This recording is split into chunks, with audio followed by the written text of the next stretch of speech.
If you were to tell me 2 years ago that you could buy a bike with hydraulic brakes, a 750 watt motor, and a 60 amp hour battery for $16.99, and that overall the bike was pretty good, I don't know if I would have believed you.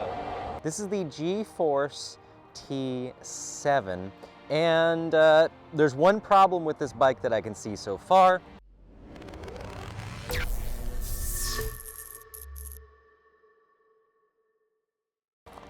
The battery is huge, which means I gotta go ride it somewhere far. I am not going to kill this battery in this ride. I wish that I could, because that means I'd probably go over 100 miles, and I don't think I have the energy to do that today.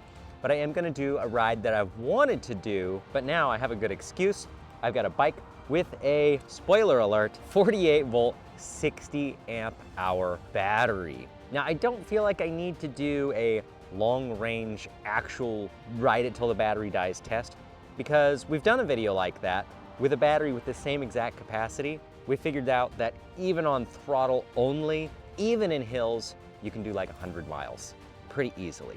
On flat ground, like 125 maybe. If you're pedaling, 150. If you just went uphill, maybe you could kill it in 50 miles. Where are you gonna find 50 miles of uphill? I don't know. So at our old shop, because we have moved into our new retail location, it's only several miles away from Scotts Flat Lake in the Nevada City area. Now that wouldn't be a fitting test for this bike, so I'm starting much further away and much further downhill. So this ride for the first half is gonna be all uphill, and because of my health, throttle only. So I am gonna push this bike to the limits as much as I can, both as far as the motor, which is rated for 750 watts, 1300 watt peak power. At least that's what they say. We will put it on the dyno later and see what it actually does. I'm starting out at basically the intersection of Rough and Ready. Yes, that's a real place. I'll actually show you the town on the way up, and Penn Valley. So that signal over there, that is Highway 20, and this right here is Rough and Ready Highway. It is a folding bike. So you've got a folding hinge right in the middle here. You've got the handlebars that fold down. It really is a traditional folding bike, even down to the folding pedals, with the exception of it having this massive battery behind the seat. And also, the rear of this bike is really sturdy. It looks like these are even mounts for a passenger seat. There's a handle right here. I've been using it just to pick the bike up. Coilover shocks in the rear. We've got a pretty standard suspension fork in the front. It is running hydraulic brakes. I will point out right now that I have some slight concerns, but we'll see how they perform. That is a 180 millimeter rotor in the back. Now it is thicker than normal, so that is a plus. And I thought, okay, 180s, that's not bad. Some single piston hydraulic brakes, this should work okay. Then I looked at the front, also thicker than a normal rotor from what I can tell, but it's only 160 millimeters up front. That's a little bit strange. If anything, you actually want the larger rotor in the front and the smaller in the rear for the best possible braking performance. 160 is on the small side for any e-bike, I think, especially for something this heavy. So I'm definitely gonna be keeping an eye on the brakes on the way back down. Maybe these are gonna hold up just fine because of the type of hydraulic brakes and because of the thickness. That's what we'll have to see. Everybody's running Black Friday deals right now. So right now, you can pick these up for $16.99. Just based on the battery alone, seems like a steal. As long as everything else works great. There were a few comments in the one of the last riding videos I did about my lack of eye protection. And then, funny enough, my next video I had already filmed was about the most advanced high-tech glasses you can get. Today I've got the most low-budget, simple glasses you can buy. These are just clear safety glasses you can get at the hardware store. So there's a few bumps right here. This thing is full suspension. Let's see what it does.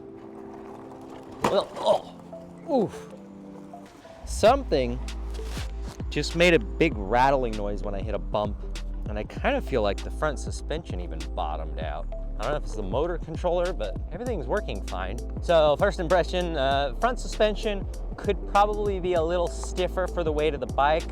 I'm just over 150 pounds, so I don't think I'm asking very much of it. Let's head to the historic town of Rough and Ready. There's another guy on a bike, definitely an e-bike. So this is the start of the uphill.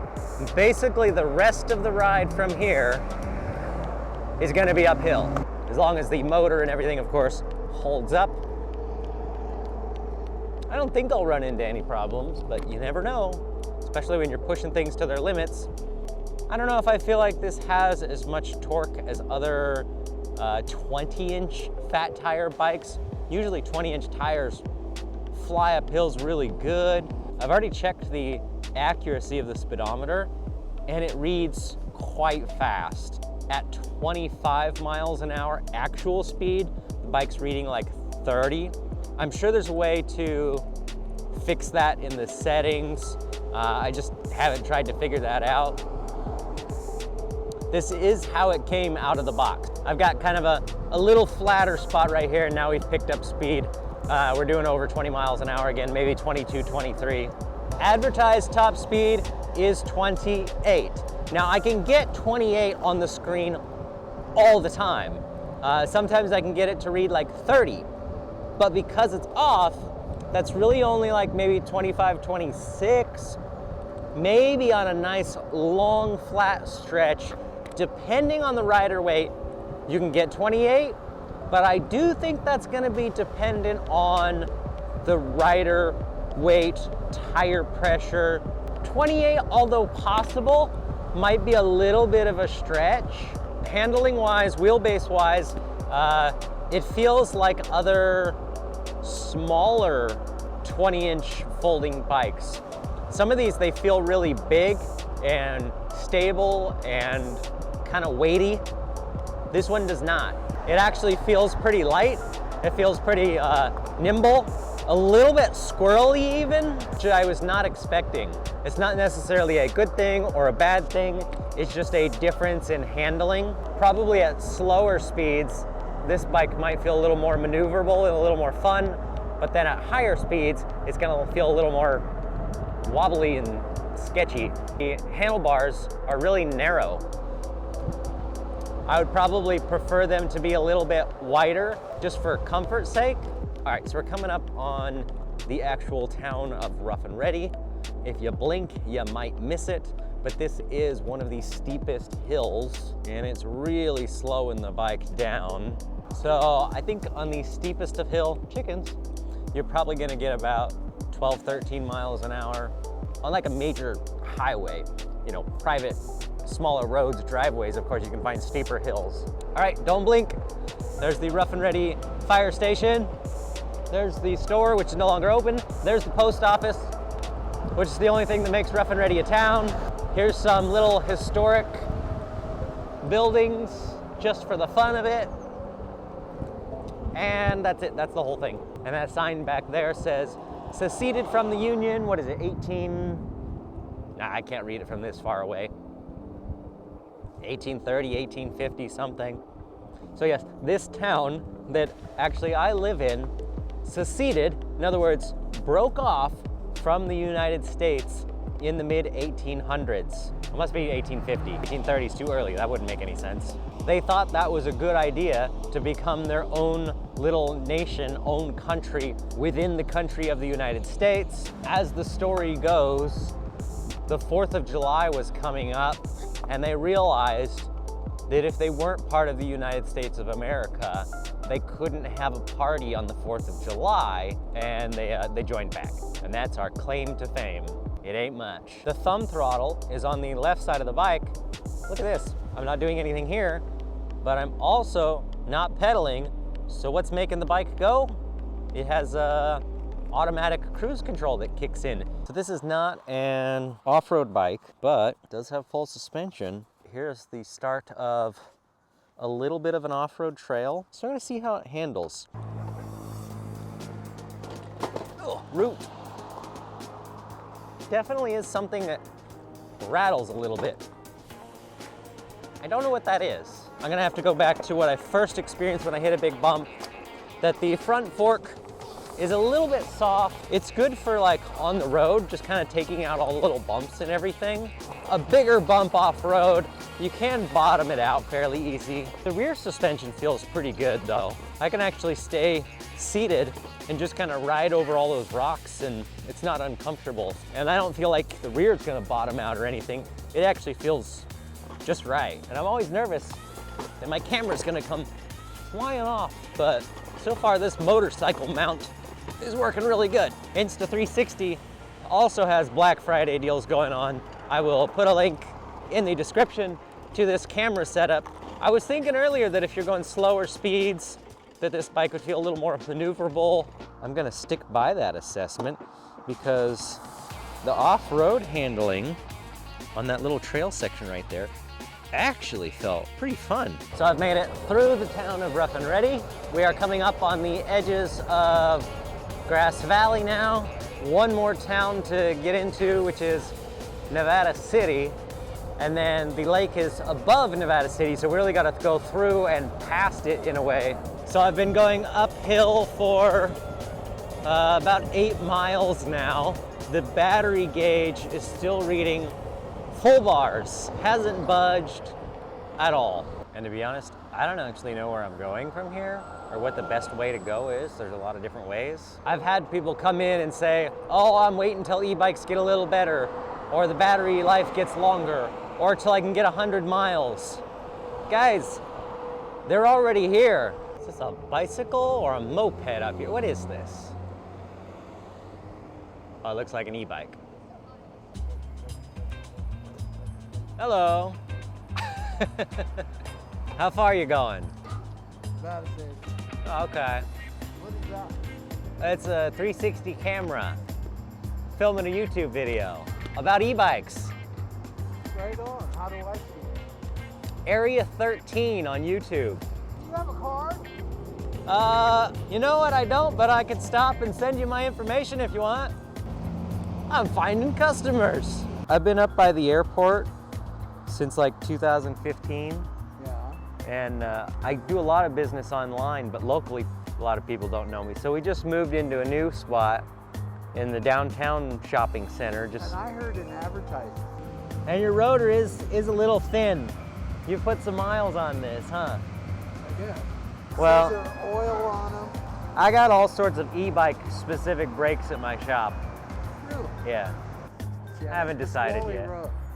Yeah, maybe that one. Pretty level road. It doesn't climb. Yeah. But you got to climb to get to it. Right. But it's a level road, real windy and scary drivers on that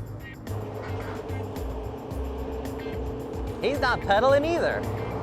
Well, I'm keeping up just fine with his Eco Trick bike. He's pulling away slightly, but he's pedaling.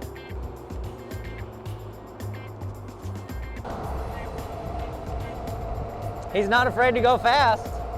Now, I should have brought some sort of clamp for my phone for directions. But I'm just gonna wing it. It's like, stay on this.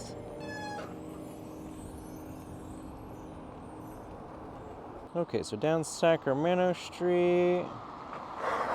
Oh. What's the name of your website again? Oh, I'm going to write it in. The website would be area13ebikes.com. Has to mention e-bike. YouTube is all I watch. Oh, well, you'll find me on YouTube really easy. This is how you really push everything to the limits, is find these hills like this and you just don't stop, you just go. Of course, if you run into a guy like Don, you stop and he chats for a while. Hopefully you're watching this, Don. I totally went the wrong way, but that's okay. This will get me to the other side.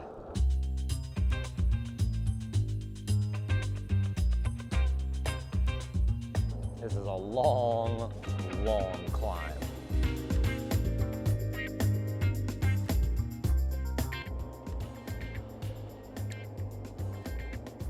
From a practicality, usable standpoint, the only thing I'm seeing electronically that I'm not a huge fan of is the pedal assist. There's only 3 settings, 1, 2, and 3. which is a little bit of a bummer. I'm primarily using Throttle, so it's not like as big of a deal, but most bikes have at least 5 settings. 3 is just a little bit on the low side. Maybe that can actually be changed in the advanced settings somewhere, but I think they should just send it out of the box with 5 pedal assist settings. You can pedal comfortably up to about 20 miles an hour. 25 is probably about the max you could squeeze out of it before you kind of are just spinning. It is a little chilly. It's wet, it's cold, thankfully not raining. Suspension working really good. This road is wet. It's got a lot of little potholes, and the suspension's just soaking everything right up. So this is kind of an ideal use case for it.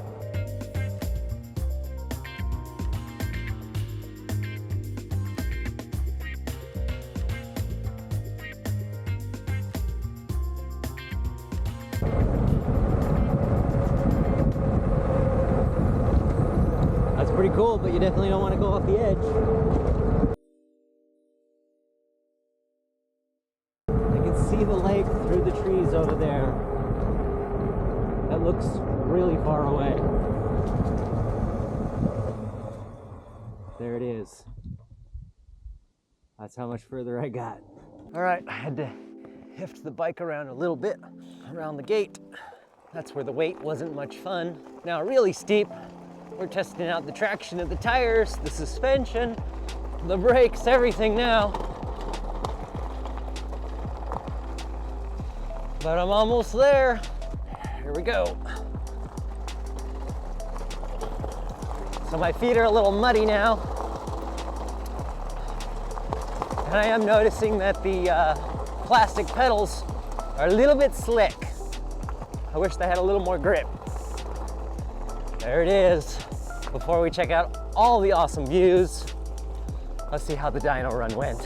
They advertised this bike as a 750 watt motor with 1300 watts of peak power. With this giant battery, it should be able to sustain a much higher voltage under load. So that's a side benefit to these bikes with these really big batteries that I've been seeing. The other thing I want to mention is the charger. Now, if we grabbed a standard charger, they're usually either like 2 amps or 3 amps as far as their charge rate. This is a 60 amp hour battery. It would take 30 hours to charge this battery all the way up. Thankfully, they don't do that to us. They don't torture us like that. This is one of the biggest chargers I have seen for a 48 volt bike like this, and it charges at a whopping 8 amps.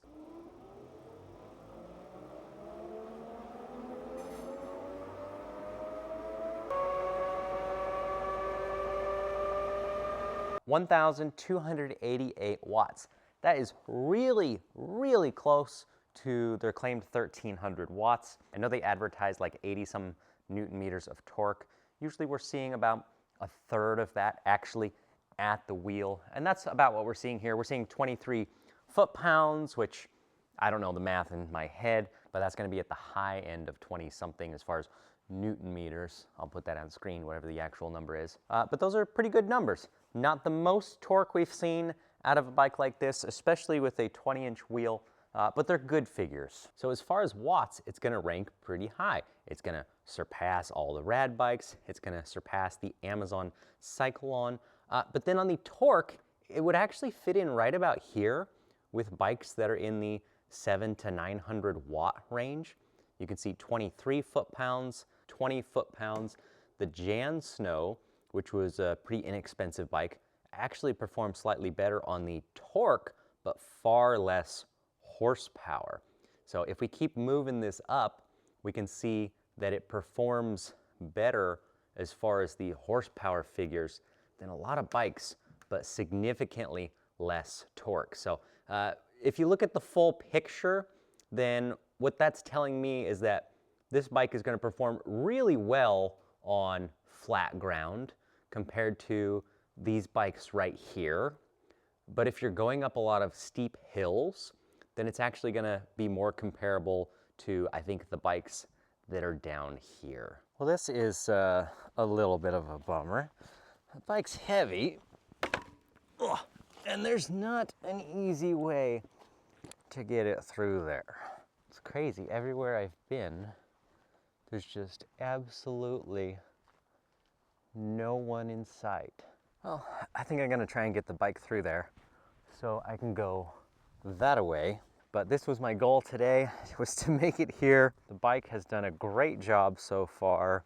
Let's see if we can get it through that. Don't worry, this says permission is granted for pedestrian or bicycle use. Could pop the battery out.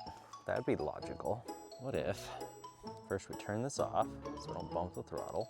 I turn the handlebars down and then I can go sideways through. Yeah, I think this is gonna work. It's a tank. Ready for the downhill portion of the ride. But first, I must answer a question that many people are asking. I'm seeing it in the comments a lot. People saying things like, glad you're feeling better, glad you're feeling healthier. A lot of people saying you've lost a lot of weight. Some people saying, is the weight loss? Some people asking if the weight loss is intentional. Is that a good thing? Is that a bad thing? So I just wanted to take a minute to address that and say that, one, I still don't know what's wrong with me. Guillain-Barré syndrome was, according to one doctor who's a specialist in that specifically, said that's not what it is. That was about a year ago now, but I've gone to many doctors since, and we still really don't have a good direction or a good answer on anything. I'm still kind of doing most of the research on that myself and going to doctors and requesting them to test certain things and requesting for certain testing to be done to try and narrow things down. And I don't have anything definitive at this point. But for the past 9 months or so, I have been slowly but steadily improving, and I've only found one thing that has helped me, and it is the reason that I have lost over 60 pounds since February of this year, which I know is pretty dramatic. I'm back to the weight that I was at in high school and my very early 20s. So this is not an unhealthy weight for me. This is actually the weight I was at when I was my absolute strongest, healthiest version of myself. And it may sound strange, but this is the secret right here. This is beef. This is beef jerky. I made it home myself, and this is like a 99% of what I eat. For the last 9 months, I have been eating 100% carnivore. Beef, salt, and water are my 3 go-to ingredients. I eat steak for breakfast, steak for lunch. If I eat lunch, if I need to eat lunch, often I don't, I'll eat another steak for dinner or ground hamburger. That works just as well. Occasionally, I might have some cheese, some milk, which primarily for the vitamin D. Haven't noticed any negative effects from those. I can also tolerate eggs seemingly well. Don't seem to have a problem with that. About 2 weeks ago, I did an experiment based on the research I've done to try and reintroduce some other foods. And that experiment went horribly wrong. A small portion of just white rice, which is normally eaten all over the world. Nobody has any issues with it, generally speaking. That brought all of my symptoms back within hours, and those symptoms lasted for many days. Symptoms being severe headaches, fatigue, exhaustion, dizziness. So the short answer is that eating, strangely enough, a diet of almost purely red meat has taken me out of a wheelchair, out of a walker, allowed me to walk again, allowed me to ride bikes again. Now I still have a long ways to go. I cannot jog. I cannot walk even at a fast pace. I cannot run. I cannot really pedal a bike that well, but I can throttle it, which is great. So a pedal assist only bike is realistically not something I can even do. I mean, maybe for a couple of minutes. Throttle, that's why you see me riding throttle only on a lot of these videos, because that's something that's within my capability at the moment. So hopefully that answers the questions. Probably also brings up a lot more questions, and I wish I had answers for that. But for now, I gotta take a little bit of a break and eat some beef jerky before I go down the hill. That's good. All right, I've got some meat in my system. I should be able to go for a while longer now. That's what works.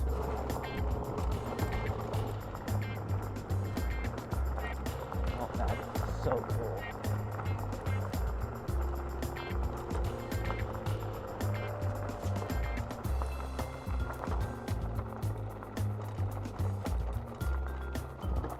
So I should have just a short climb out of here and then a long downhill back through Nevada City, through Grass Valley, and all the way through Rough and Ready. So will the brakes hold up well? That's a big question. The other thing I've noticed with the assist level is that pedal assist 3 is nowhere near the amount of power as throttle. So this is the top assist level, but then if I hit the throttle, noticeably faster. You would think the highest assist level would be the same as full throttle, but it's not.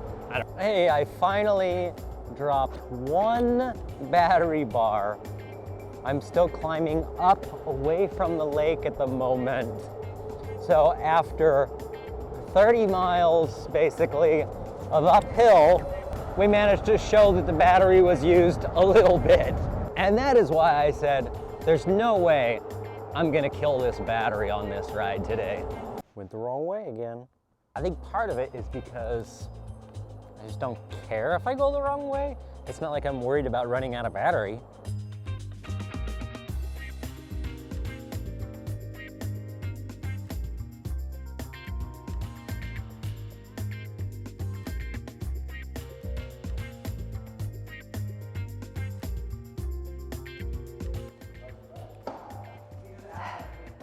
Good. We got new bags in the store. We got racks on display. I mean, bike stands, Smile bike stands, fits fat bikes or narrow bikes. Adjustable stems. Forks are still going up on the wall. Lots of studded tires if you need studded tires. And where else can you go? We're still labeling things and setting them up, but where else can you find e-bike throttles, brake switches, motor plugs, rad power battery adapters, dual parallel connectors, pedal assists, extensions for Gillette Hygo style plugs on the shelf in a store. Only at Area 13.